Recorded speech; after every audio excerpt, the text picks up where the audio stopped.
નમસ્તે વિદ્યાર્થી મિત્રો, આજનો વિષય વિજ્ઞાન ધોરણ 7 પ્રકરણ 1 વનસ્પતિમાં પોષણ. અત્યાર સુધી આગળના વિડિયોમાં આપણે જોયેલું એ પ્રમાણે આપણે વનસ્પતિ છે એ કઈ રીતે પોષણ મેળવે છે, કોઈ પણ જીવ છે એ પોષણ મેળવે છે, તો વનસ્પતિ પણ પોષણ મેળવવી જોઈએ તો જ એની વૃદ્ધિ છે એ શક્ય રહે છે. તો આપણે એ જોયું કે કઈ રીતે બને છે. મૂળ છે, મૂળમાંથી એ બધા શોષણ કરે છે અને સાથે સાથે પ્રકાંડ મારફત પર્ણ સુધી પહોંચાડે છે અને પ્રકાશ સંશ્લેષણની ક્રિયા દરમિયાન પર્ણ દ્વારા ખોરાક છે બનાવવામાં આવે છે. ફરી પાછું એકવાર રિપીટ કરી દઈએ. સૂર્યપ્રકાશની હાજરીમાં પ્રકાશ સંશ્લેષણની ક્રિયા દરમિયાન કાર્બન ડાયોક્સાઇડ, હવા અને પાણીની મદદથી હરિતદ્રવ્ય દ્વારા વનસ્પતિ છે પોતાનો ખોરાક છે એ જાતે બનાવે છે. સાથે સાથે એ સ્વાવલંબી પણ ગણાય છે. જ્યારે આપણે એટલે કે મનુષ્ય અને પ્રાણીઓ વનસ્પતિ પર આધાર રાખતા હોવાને કારણે આપણે પરાવલંબી સજીવ તરીકે ઓળખાય છે. એમાં આપણે જોયું કે કયા કયા દ્રવ્ય છે કઈ રીતે બને છે. તો એના માટેની વાત થઈ હતી કે વનસ્પતિમાં લીલા જે પણ પર્ણ છે અથવા તો એનો પ્રકાંડ છે કે જેનો કલર પણ લીલો છે એની અંદર હરિતદ્રવ્ય, હરિત ઉપરથી તમને ખ્યાલ આવી શકશે કે લીલા કલરનું દ્રવ્ય છે એના કારણે એ બની શકે છે. રણમાં ઉગતી વનસ્પતિમાં આપણે જોયું હતું કે થોર છે એ પણ તમે જોયો હશે તો લીલા કલરનું તમને જોવા મળશે. એના પર્ણ હશે નહીં તો પ્રકાંડ દ્વારા પ્રકાશ સંશ્લેષણની ક્રિયા છે એ કરે છે. પરંતુ સાથે સાથે એ પણ પ્રશ્ન થાય કે ખરેખર લીલો કલર જ હોવો જરૂરી છે તો પ્રકાશ સંશ્લેષણની ક્રિયા થાય કે ન થાય. તો આવો એ વિશે વિસ્તૃત માહિતી મેળવીએ. અને કથ્થાઈ રંગના પર્ણ ધરાવતી વનસ્પતિ જોઈ. એને જાણવું છે કે આ પર્ણો પણ પ્રકાશ સંશ્લેષણ કરે છે. હરિતદ્રવ્ય પ્રકાશ સંશ્લેષણ માટે જરૂરી છે એ દર્શાવવા માટે એક પ્રવૃત્તિ કરીએ. પ્રવૃત્તિ: એક ક્રોટોનનો છોડ ધરાવતો કુંડુ લો. આ છોડને અંધકારમાં અથવા કાળા ખોખામાં 72 કલાક માટે રાખો, જેના કારણે પ્રકાશ સંશ્લેષણ થશે નહીં. આ રીતે સ્ટાર્ચ સ્વરૂપે સંગ્રહ થયેલો બધો જ ખોરાક છોડ દ્વારા વપરાઈ જશે. છોડને 6 કલાક માટે સૂર્યપ્રકાશમાં રાખો. છોડમાંથી એક પર્ણ તોડો અને લીલા ભાગો પર નિશાની કરો. આ પર્ણને ઉકળતા પાણીમાં 20 મિનિટ માટે રાખો. પર્ણને પાણીમાંથી કાઢી લો અને તેને આલ્કોહોલથી ભરેલા બીકરમાં મૂકો. આલ્કોહોલ ભરેલા બીકરને ધ્યાનપૂર્વક ઉકળતા પાણીમાં મૂકો અને આલ્કોહોલ ઉકળે ત્યાં સુધી બીકરને ગરમ કરો. પર્ણ રંગવિહીન બનશે. પર્ણોના લીલા ભાગોમાં રહેલું હરિતદ્રવ્ય આલ્કોહોલમાં દ્રાવ્ય થઈ જશે. દ્રાવણનો રંગ લીલો થઈ જશે. પર્ણને પાણી વડે સાફ કરો. ત્યારબાદ પર્ણને આયોડીનના મંદ દ્રાવણમાં થોડીવાર માટે મૂકો. પર્ણને બહાર કાઢો અને તેના પરથી આયોડીન દૂર કરો. હરિતદ્રવ્ય ધરાવતો પર્ણનો ભાગ ભૂરો થઈ જશે. નિશાની કર્યા સિવાયના પર્ણોના ભાગો કે જેમાં હરિતદ્રવ્ય નથી તે ભૂરા થતા નથી. પર્ણોના જે ભાગોમાં હરિતદ્રવ્ય નથી તે ભાગોમાં સ્ટાર્ચ હાજર નથી. તેથી નિશાની કરેલા ભાગોની બહારની બાજુએ ભૂરો રંગ જોવા મળતો નથી. આ પ્રવૃત્તિ દ્વારા આપણને સમજાય છે કે હરિતદ્રવ્યની ગેરહાજરીમાં પ્રકાશ સંશ્લેષણ થતું નથી. પર્ણમાં જે ભાગ લીલો નથી તે પણ હરિતદ્રવ્ય ધરાવે છે. લાલ, કથ્થાઈ અને બીજા રંજક દ્રવ્યો એ હરિતદ્રવ્યને ઢાંકી દે છે. આ પર્ણોમાં પણ પ્રકાશ સંશ્લેષણ જોવા મળે છે. તમે અવારનવાર તળાવ કે સ્થિર પાણીમાં ચીકણા અને લીલા જથ્થાને જોતા હશો. સામાન્ય રીતે વૃદ્ધિ પામતા આ સજીવને લીલ કહે છે. શું તમે અનુમાન બાંધી શકો છો કે શા માટે લીલ લીલા રંગની જોવા મળે છે? તેઓ હરિતદ્રવ્ય ધરાવે છે જે તેમને લીલો રંગ આપે છે. લીલ પણ પ્રકાશ સંશ્લેષણની ક્રિયા દ્વારા પોતાનો ખોરાક બનાવે છે. કાર્બોદિત પદાર્થો સિવાય વનસ્પતિ ખોરાકનું સંશ્લેષણ. વનસ્પતિ પ્રકાશ સંશ્લેષણની ક્રિયા દ્વારા કાર્બોદિત પદાર્થોનું સંશ્લેષણ કરે છે. હાઇડ્રોજન અને ઓક્સિજનના બનેલા હોય છે, જેનો ઉપયોગ બીજા ઘટકો જેવા કે પ્રોટીન અને ચરબીના સંશ્લેષણ માટે થાય છે. પરંતુ પ્રોટીન એ નાઇટ્રોજનયુક્ત પદાર્થ છે, તો વનસ્પતિને નાઇટ્રોજન ક્યાંથી મળે છે? યાદ કરો, નાઇટ્રોજન હવામાં પુષ્કળ પ્રમાણમાં વાયુ સ્વરૂપે રહેલો છે, પરંતુ વનસ્પતિ નાઇટ્રોજનનું તેના સ્વરૂપમાં શોષણ કરી શકતી નથી. જમીન કેટલાક બેક્ટેરિયા ધરાવે છે, જે વાયુરૂપ નાઇટ્રોજનને વાપરી શકાય તેવા સ્વરૂપમાં ફેરવે છે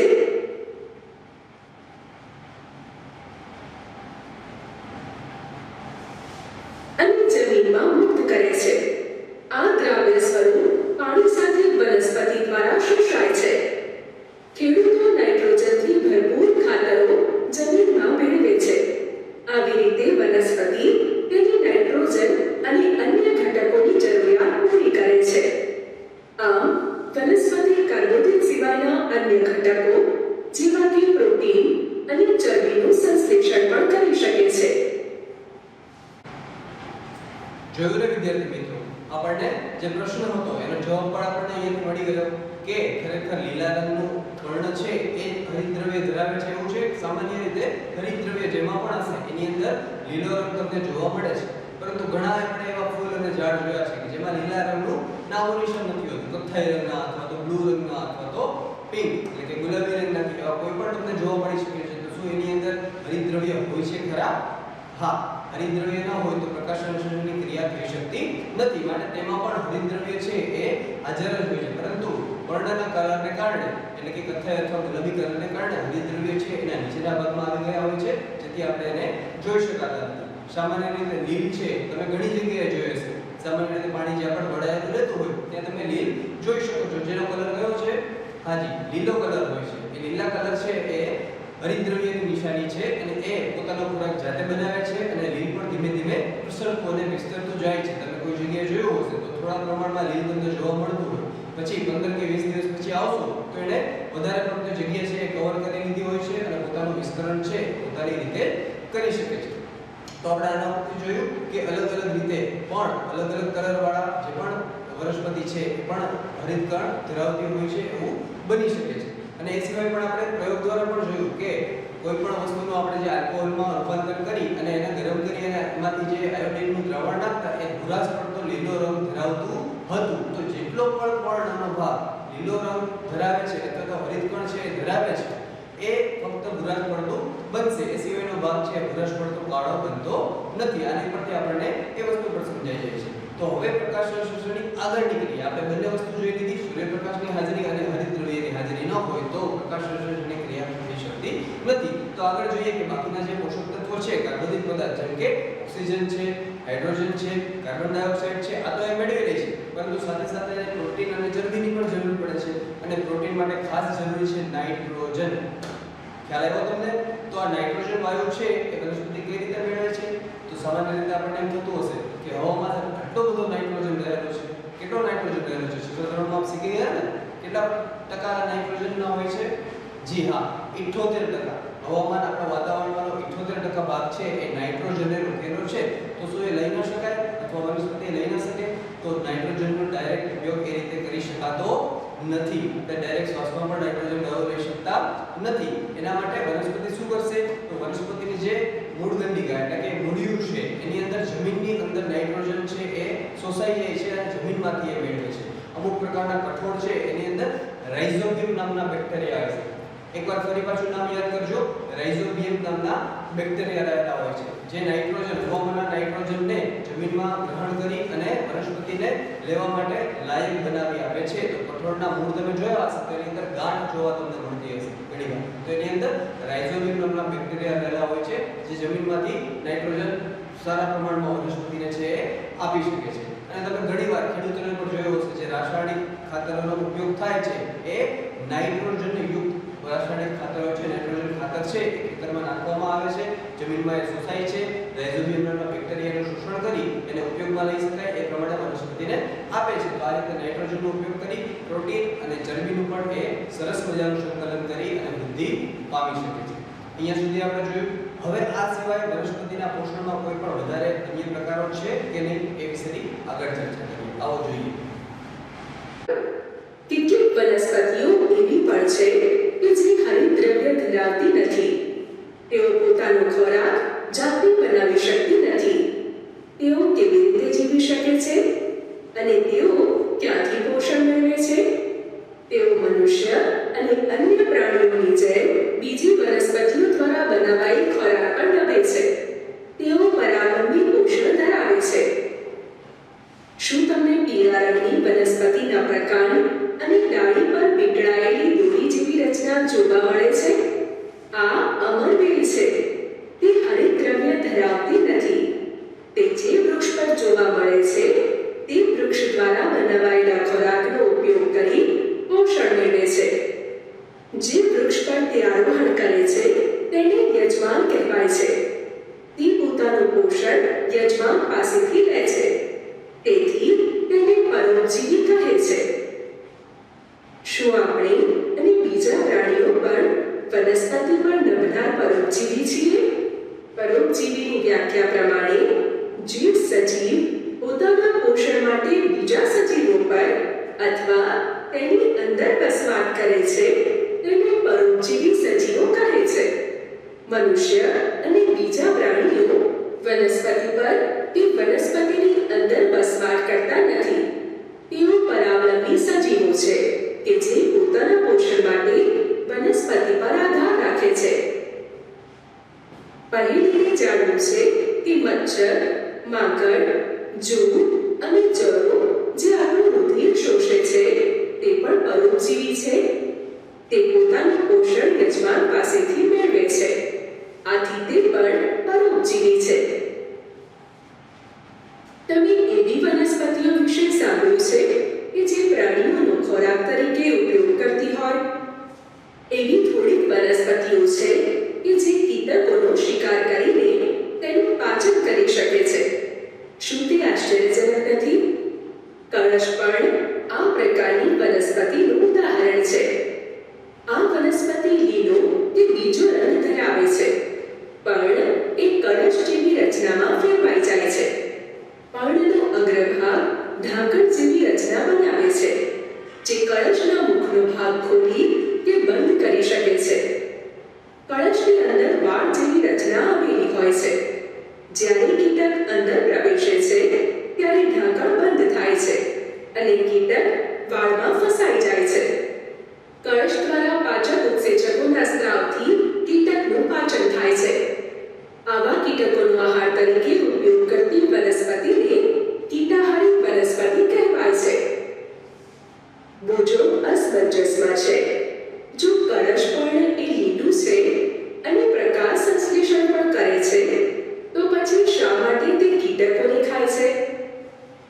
કળશ પર્ણ લીલો રંગ ધરાવે છે અને પ્રકાશ સંશ્લેષણ કરીને ખોરાક મેળવે છે. પરંતુ જે જમીનમાં આવી વનસ્પતિઓ ઉગે છે તેમાં નાઇટ્રોજન તત્વ પૂરતા પ્રમાણમાં હોતું નથી. આ કીટાહારી વનસ્પતિઓ તેની વૃદ્ધિ માટે જરૂરી એવું નાઇટ્રોજન તત્વ મેળવવા માટે કીટકો પર આધાર રાખે છે.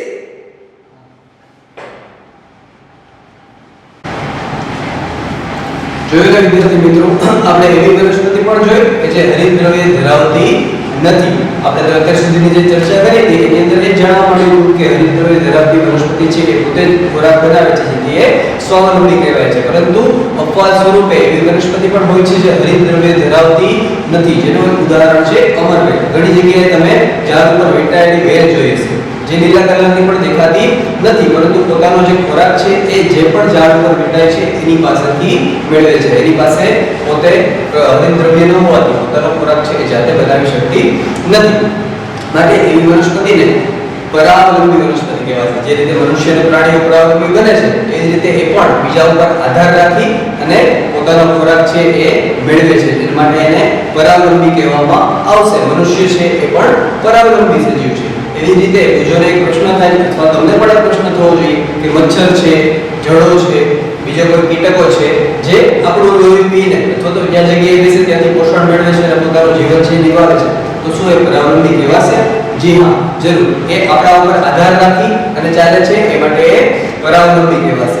હવે પ્રશ્ન આવશે એક બીજી પ્રકારની વનસ્પતિ જે અન્ય રીતે પોષણ મેળવે છે, એ કઈ રીતે મેળવે છે એ જોઈ લઈએ. તો કે એ વનસ્પતિ છે એ નાના નાના કીટકોને ખાઈ અને પોતાનું પોષણ મેળવે છે.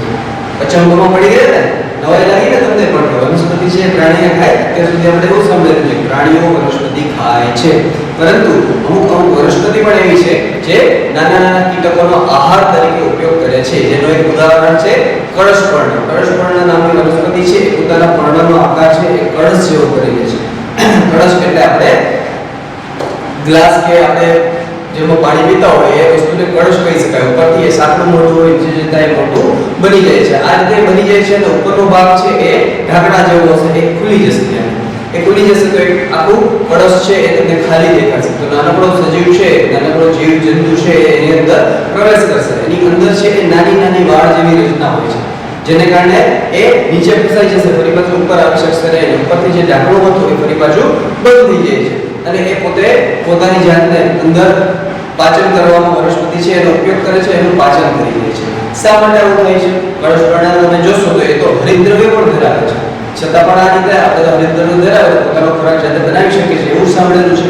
હાજી, હરિતદ્રવ્ય ધરાવે છે, પોતાનો ખોરાક પણ જાતે બનાવી લે છે, પરંતુ એ એવી જગ્યાએ ઉગે છે જે જમીનની અંદર નાઇટ્રોજનનું પ્રમાણ છે એ હોતું નથી. ફરી પાછો એ પ્રશ્ન કે પ્રોટીનમાં કન્વર્ટ કરવા માટે નાઇટ્રોજન છે જરૂરી છે, તો નાઇટ્રોજન મળશે નહીં, એ જમીનમાં હશે નહીં, એ જમીનમાં કઠોળ થઈ શકતા નહીં હોય. રાઇઝોબિયમ નામના બેક્ટેરિયા જે આપણે આગળ જાણી ગયા એ પણ એ જમીનમાં થઈ શકતા નથી, એ માટે નાઇટ્રોજન મળી શકતું નથી. તો આવા જીવજંતુઓને પાચન કરી એમાંથી નાઇટ્રોજન મેળવે છે, બાકીનો ખોરાક છે પોતાની જાતે બનાવે છે. તો આ અમુક પ્રકારના આપણે પ્રકારો જોયા છે. અન્ય રીતે પણ પોષણ વનસ્પતિ છે એ મેળવે છે. હજી એક પ્રકારનું પોષણ છે એ ખાસ કરીને છે મૃતોપજીવી પોષણ. એ શું છે આવો જોઈએ.